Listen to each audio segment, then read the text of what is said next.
मित्रों, चंद्रकांत भट्ट अमेरिका से। छोटे हो या बड़े हो, सब मेरे दोस्त ही हैं।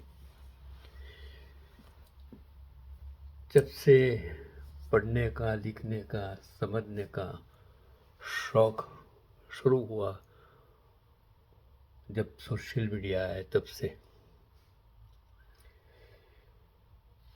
ज़्यादा दिमाग चलाने की ज़रूरत नहीं होती है। लेकिन जब हम पढ़ते हैं और जब फैक्ट आ जाती हैं और जब विज्ञान टेक्नोलॉजी का उपयोग करते हैं, तब कभी कभी हमें सच्चाई मालूम होती है। अब तक तो जो वर्षों से चला आया है, शायद हम पढ़ते हैं वही हमारे दिमाग में छा जाता है। लेकिन मैं जब से समझने लगा, तब से मैंने धर्म के बारे में बहुत अभ्यास किया। रामायण, महाभारत, कुरान, बाइबल, गीता, जो आज बातें करते हैं वो साइंटिफिक विज्ञान के ज़माने में कितनी सच है, कितनी झूठ है, वो हम जान सकते हैं। कार्बन डेटोमेटिक से कितने साल पुराना है, सब कुछ जान सकते हैं, जो पहले नहीं हो सका था। हम कहते हैं कि मुगल आए, मुस्लिम धर्म वहाँ से शुरू हुआ, पैगंबर आए, पैगंबर ने मुस्लिम धर्म, यीशु ख्रिस्त क्रिश्चियन धर्म, हिंदू धर्म में शिव भी है, कृष्ण है, बुद्ध, वो राम भी है। फिर आया बौद्ध धर्म, गुरु नानक सिख धर्म, महावीर जैन धर्म, जरथोस्ती। ये इंसानों ने अगर बनाया है तो उसके पहले कौन सा धर्म था? तो हम कहते हैं हिंदू धर्म में से सब हुआ। भाई, मेरी समझ में नहीं आता है कि धर्म क्या है। संस्कृत में से बना हिंदू, हिंदू का पवित्र शुद्ध और स्थान का भूमि, हिंदुस्तान पवित्र शुद्ध वाणी भूमि, पाक पवित्र शुद्ध स्थान भूमि, वो भी पवित्र शुद्ध भूमि। दोनों पवित्र और शुद्ध हैं और दोनों में हिंदुस्तान में रहने वाले हिंदू मतलब पवित्र शुद्ध इंसान कहते थे, और पाकिस्तान में रहने वाले पाक पवित्र शुद्ध। हमने उसको मुस्लिम हिंदू के साथ जो जोड़ दिया है वो गलत है, ऐसा। और फिर जिस सनातन धर्म को कहते हैं, वो सनातन धर्म को किसने तोड़ा, किसने खत्म कर दिया? तो मुगल के पहले यहाँ इस देश में शायद बौद्ध, जैन, राम भी क्षत्रिय था, बुद्ध भी क्षत्रिय, महावीर भी क्षत्रिय, कृष्ण यादव था। तो ये इन लोगों की जाति कैसे आई? अगर ये भगवान है तो उसकी जाति कहाँ से आई, किसने बनाई? तो सबसे पहले जो आप सोचेंगे, तो जिस सनातन धर्म को सबसे पहले चोट लगाई वो था बौद्ध धर्म था। शिव धर्म को सबसे तोड़ने वाला बौद्ध और महावीर जैन धर्म था, और वैष्णव धर्म था। ये सब धर्म एक दूसरे से विरुद्ध हैं, एक दूसरे को तोड़ने वाले हैं।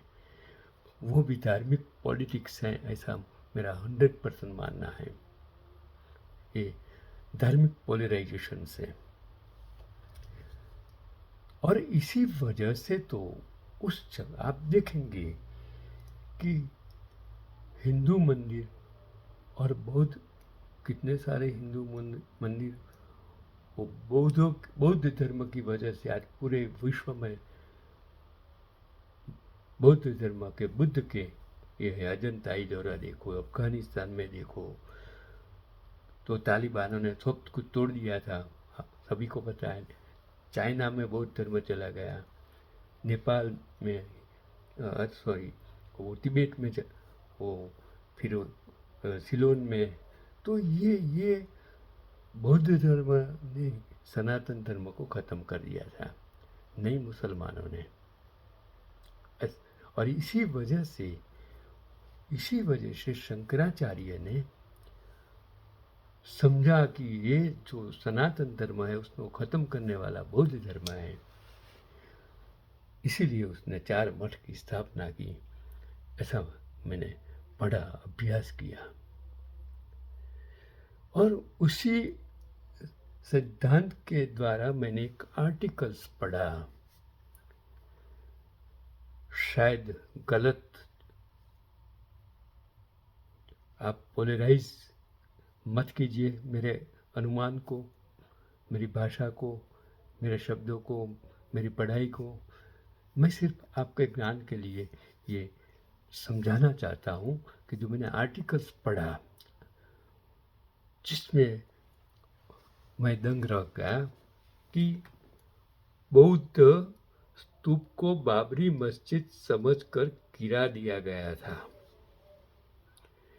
ये नया कुछ मैंने पढ़ने को मिला, और मैंने सोचा कि अगर आप समझेंगे, सोचेंगे, दिमाग लगाएंगे, तो आप ये सच है झूठ है निर्णय कर सकेंगे। जो आरएसएस विश्व हिंदू परिषद ने 6 दिसंबर 1992 को बाबरी मस्जिद समझकर बाबरी बुद्ध विहार को गिरा दिया था। बाबरी बुद्ध विहार को गिरा दिया था। हिंदूवादी सांप्रदायिक ताकतों ने काफ़ी लंबे समय से अयोध्या में बनी मस्जिद को बाबरी मस्जिद कहना शुरू कर दिया था, और हिंदू मुस्लिम के बीच में दंगे कराने के लिए यह प्रचारित किया कि मुगल शासक बाबर ने मंदिर को तोड़कर अपने नाम से बाबरी मस्जिद बना दिया था और यह भूमि राम की है। मैं आपको एक सवाल करता हूँ, आपके माँ बाप के माँ बाप के माँ बाप के 10 पीढ़ी के पहले वो लोग आप जिसे दादा परदादा समझते हैं, उसके बारे में कितने लोगों को मालूम है? क्या आज से 2,500 3,000 साल से कोई जन्म तारीख नोंदने वाला था? जन्म तारीख थी? कुछ था? वो पहले आप सोचिए, फिर दिमाग लगाइए। तब वही था ही नहीं, समय ही नहीं था, तारीख थी नहीं थी, तिथि भी नहीं थी। तो ये जो आज हमें बताई जाती है वो तिथियाँ, वो तारीख आई कहाँ से, किसने दी, और उसका रजिस्ट्रेशन किसने किया, वो आपकी सोच पर मैं छोड़ देता हूँ। तो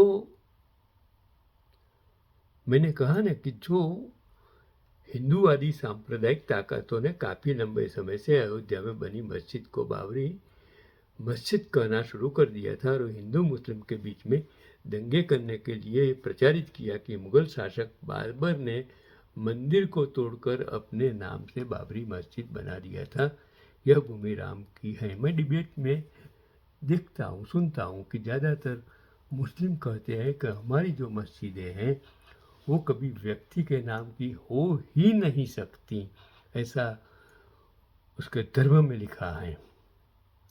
तो ये बाबरी मस्जिद का नाम बाबरी कैसे आया, हो सकता है, कैसे हो सकता है, वो मैं आपकी विद्वता सोच पर छोड़ देता हूँ। मामला न्यायालय में काफ़ी समय तक चलता रहा और सुप्रीम कोर्ट ने उस विवादित शर्त को आस्था के आधार हिंदुओं के पक्ष में फैसला दे दिया। सच तो मैं लीगल साइड समझाऊँ कि वो जो कोर्ट का मामला था वो एक व्यक्तिगत मामला था कि भाई ये ज़मीन का मालिक कौन है।